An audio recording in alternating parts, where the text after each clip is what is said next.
We're looking at the story of Heidi Baker. She's a 28-year-old woman who literally spent her entire life feeling like a ghost in her own family, only to uncover a massive, highly calculated secret that had been kept from her for decades. We're going to break down the timeline, the hard evidence, and the absolutely incredible trap she set on her own wedding day to expose the whole shebang. Okay, let's dive right into this. Just picture this for a second. You're sitting in your bridal suite, right? Your hair is done, the dress is on, and your mother looks at you with a patient smile and delivers this exact line. It was Heidi's wedding day. Her sister Madison had somehow scheduled a pregnancy reveal photo shoot for the exact same time as Heidi's wedding ceremony. And her stepmother, Diane, was standing there calmly explaining why she and Heidi's father, Jeffrey, were leaving the venue. Just 45 minutes. Think about that. 45 minutes before Heidi was supposed to walk down the aisle, her own parents chose to just walk out the door. They promised they'd be back, of course. They claimed they could somehow rush to a photo shoot 35 minutes away and magically make it back in time. But as you'll see, the brilliant revenge Heidi served up in front of 200 guests when they finally returned, well, to really understand the gravity of that sting operation, we have to step back. We have to look at a deeply hidden motive that stretches back over a decade. Section 1. A pattern of erasure. You see, for 28 years, Heidi basically lived as the shadow in her own family's photos. She was constantly, systematically erased in favor of her sister Madison. And this wasn't just some one-off misunderstanding. It was a 13-year pattern. Look at this timeline. When Heidi turned 8, she picked out this little white and pink dress weeks early, but her party was completely canceled because Madison fell off her bike and needed 2 stitches. When Heidi gave her high school valedictorian speech, a huge deal, right? There were 2 empty seats in the front row because her parents had driven 4 hours away from Madison's dance finals. When Heidi was promoted to senior coordinator at 26, her parents immediately pivoted the celebration to Madison's engagement. Every single time Heidi grew, Madison suddenly had an emergency that needed all the attention. You can just imagine the psychological toll this takes on a person. It's devastating. At just 12 years old, Heidi actually started keeping a secret journal. She was tracking the dates she was ignored, literally just trying to prove to herself that she wasn't going crazy. It got to the point where, when she earned a full $62,000 a year scholarship to Boston University, she framed the letter, but her parents walked past it every day for 4 years and never mentioned it, not once. She graduated summa cum laude, and her parents left before the reception even started. She ended up crying alone in her dorm room with a cheap bottle of champagne. She even tried therapy to work through it, but eventually quit because acknowledging the depth of that wound was just too painful. She had learned to make herself small and expect absolutely nothing. Section 2.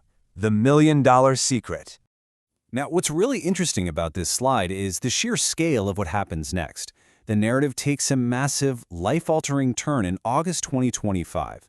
3 weeks after getting engaged to her longtime boyfriend Nathan, Heidi receives a certified letter from an estate attorney named Lawrence Cooper, and this letter shatters her entire reality. She learns that Diane wasn't even her biological mother. Her real mother, Catherine, had actually passed away giving birth to her, and her biological grandmother had quietly established a massive trust fund in her name. We're talking $3.6 million. But there was a catch. The money was held in what's called an incentive trust. If you're not familiar, these are basically trust funds with very specific behavioral conditions attached. In Heidi's case, the stipulation was that she had to marry before her 29th birthday, which was fast approaching on April 14th. If she was still unmarried by that exact date, the entirety of those funds would revert to medical research. Now, her biological grandmother didn't set this up to force her into a loveless marriage or anything. She did it because she desperately wanted to ensure Heidi grew up with enough self-worth and confidence to be loved and to actually choose a life partner. And here is where it gets truly chilling. Attorney Cooper actually had proof of exactly why Heidi's milestones were constantly being ruined. Through legal discovery, a private investigator managed to get a hold of Diane's digital calendar. And the notes? They are horrifying. Look at this. In 2015, Diane literally wrote, Heidi graduation, Heidi speech equals confidence boost equals risk. In 2023, she wrote, Heidi promotion, shift focus. You guys, this wasn't mere neglect. This was a highly calculated, intentional campaign. Diane wanted to keep Heidi so insecure that she would never form a lasting relationship. She wanted to ensure Heidi wouldn't marry before 29 so the trust would expire. She literally would rather see millions of dollars burn than see her stepdaughter win. Section 3. Setting the trap. So, armed with this horrific truth, Heidi and her fiancé Nathan decided they weren't going to just take it. They decided to set a definitive final test to see if Diane would try to destroy Heidi's wedding day too, and Heidi's counter-strategy here is just brilliant. Step 1. They secretly moved the wedding up by 6 months to February 15th, well ahead of that April 29th birthday deadline. Step 2. They gave Diane absolutely zero details about the planning, which completely removed her ability to quietly sabotage any of the vendors. And Step 3. When Madison conveniently scheduled her pregnancy photo shoot for the exact same block of time as the wedding ceremony, Heidi didn't fight it, not at all. She simply let Diane's own narcissism seal her fate. Which brings us right back to that opening moment on the wedding day. At 1:15 p.m., Heidi stood there, face like stone, and just told her mother, "Go." She watched from the bridal suite window as her parents abandoned the venue.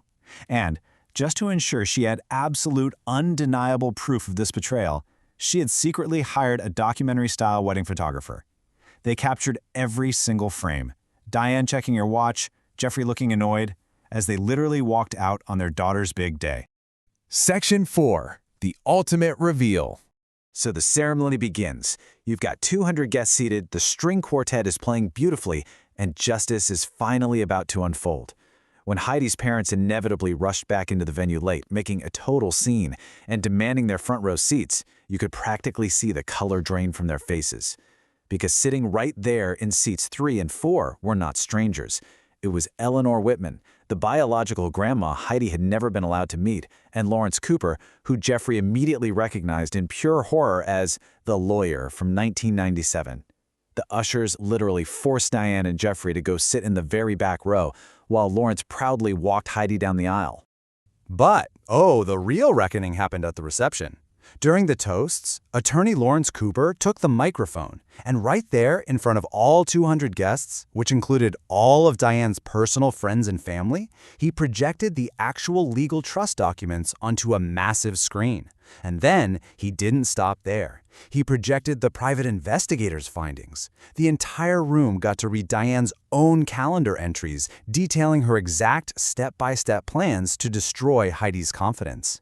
The absolute nail in the coffin, though, was this devastating unsent email they found in Diane's drafts. She was essentially bragging that Heidi was too broken to ever be loved. The entire room just erupted in gasps. Lawrence looked right across the room at Diane and said, "You spent 13 years making Heidi believe she wasn't enough. Today, she proved you wrong." Diane was completely exposed, totally humiliated. She fled the room in tears, with Jeffrey right behind her. And Heidi?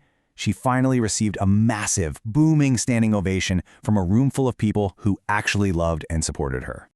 Section 5. Choosing your own family. Now we shift from this incredible sting operation to a really profound emotional resolution. The realization that true love shouldn't ever have to be earned. At the reception, Heidi's grandmother Eleanor stood up and handed her a yellowed piece of paper. It was a diary entry written by her biological mother, Catherine, the very day before she died. Think about the contrast here. While Diane spent years plotting to tear Heidi down, Catherine's dying wish was simply to ensure her daughter knew she was wanted, that she was loved before her first breath, and that she was enough. Holding that piece of paper, Heidi finally understood that she was never the broken one. She was never the problem. She was just born to the wrong people. The aftermath of all this is just deeply empowering. Heidi safely passed that age 29 deadline, and the full $3.6 million was safely dispersed into her account. And you know what she did? She immediately donated $500,000 to adoption charities in her mother Catherine's name. Today, she hosts Sunday dinners with her grandmother Eleanor, and her in-laws are saved in her phone simply as Mom and Dad. And as for Diane, well, she recently left a desperate crying voicemail apologizing for the whole thing. Heidi saved the message, but she hasn't called back, because she realizes now she owes Diane absolutely nothing, not even forgiveness. She chose her own peace instead. This entire story leaves us with such a powerful, vital lesson about self-worth. Heidi spent 28 years trying to make herself smaller, just waiting for people to choose her, who honestly simply didn't want to. So she finally chose herself, and it changed her entire world. So I want to leave you with a question to really reflect on today. Have you ever felt replaced or unseen in your own life? And if the people who were supposed to support you walked out on your biggest day, would you have saved their seats? Thank you so much for joining me for this explainer. I hope this story resonated with you, and remember, you are always enough. See you next time.